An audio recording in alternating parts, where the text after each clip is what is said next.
Kalukhali fire স্টেশনের in charge fire system Mohammad Zillur Rahman. কি তথ্যের ভিত্তিতে আসলে একটু বলেন তো, কি পেলেন? আমরা একটি মোবাইল নাম্বার থেকে খবর পাই যে বাংলাদেশ হাটমোড় এবং ঠাকজানার মাঝামাঝি হাই রোডে একটি দুর্ঘটনা ঘটেছে। একটি ট্রাক, গরুবোঝাই ট্রাক উল্টে গিয়েছে। আমরা তথ্য পাওয়ার সঙ্গে সঙ্গে একটা 31 মিনিটে আমরা ঘটনার খবর পাই এবং সঙ্গে সঙ্গে আমাদের একটি ইউনিট নিয়ে আমরা ঘটনাস্থলে এসে পৌঁছাই। এবং ঘটনাস্থলে এসে আমরা পৌঁছানোর সঙ্গে সঙ্গে দেখি যে একটি ট্রাক পার্শ্ববর্তী একটা খাদে উল্টে আছে। স্থানীয় যারা প্রত্যক্ষদর্শী ছিল তাদের মারফতে আমরা জানতে পারি ট্রাকটি কুষ্টিয়া থেকে গরুবোঝাই ট্রাকে ঢাকার উদ্দেশ্যে যাচ্ছিল এবং এই স্থানে আসার সঙ্গে সঙ্গে একটি অটোকে সাইড দিতে গিয়ে ট্রাকটির নিয়ন্ত্রণ হারিয়ে খাদে পড়ে যায়।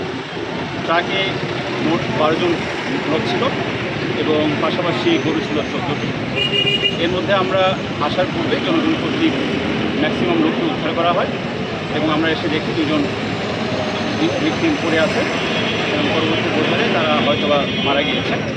আর পাশাপাশি আরও 2 জন হালকা একটু আহত হয়েছে, তাদেরকে আমাদের হাসপাতাল প্রেরণ করা হয়েছে। বাকি সবাই ভালো আছে।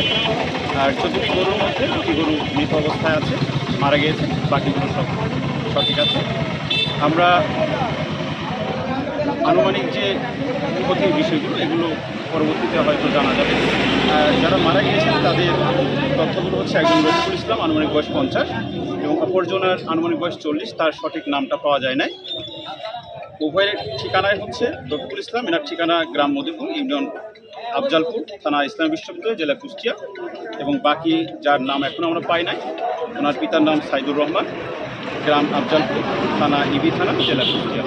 আহত 2 জন এবং আহত যিনি হয়েছেন তিনি একজনের নাম হচ্ছে ওয়াসিম এবং আরেকজনের নাম হচ্ছে খবির উদ্দিন।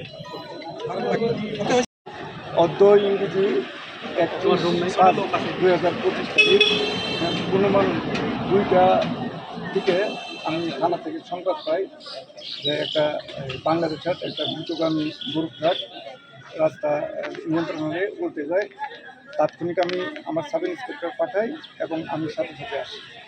আইসা দেখি যে গরু ট্রাক 14টা গরুবাহী একটি ট্রাক কুষ্টিয়া ইসলামিক ইউনিভার্সিটির এলাকা থেকে ঢাকার উদ্দেশ্যে রওনা করে আসে। এখানে ড্রাইভার বেপরোয়া চালাইয়া নিয়ন্ত্রণ হারিয়ে পাশে খাদে ফেলে দেয় গাড়িটা। ওই গাড়িতে উপরে লুক ছিল গরু ব্যাপারীদের ছেলেরা। 14টা গরুর মধ্যে 2টা গরু মারা গেছে এবং ওই উপরে যে রাখাল বা গরুর মালিক ছিল ওদের মধ্যে 2 জন মারা গেছে। আমরা তাৎক্ষণিকভাবে ফায়ার সার্ভিসের সহায়তায় তাদের উদ্ধার করি এবং গরুগুলি উদ্ধার করি এলাকার লোকজন সহায়তায় এবং এখন আইনানুগ কার্যক্রম প্রক্রিয়া। তাদের পরিচয় পাওয়া গেছে। একজন রফিকুল ইসলাম, তারপরে গ্রাম লক্ষ্মীপুর, আর এটা যে ইসলামিক ইউনিভার্সিটি কুষ্টিয়া দুজনই একটি এলাকায় গ্রাম বা অন্যতম। দ্বিতীয় জনের নাম ঠিকানাটা এখনো পাচ্ছি না, এখনই দ্বিতীয়। আর নিকটতম আত্মীয় একজন চালক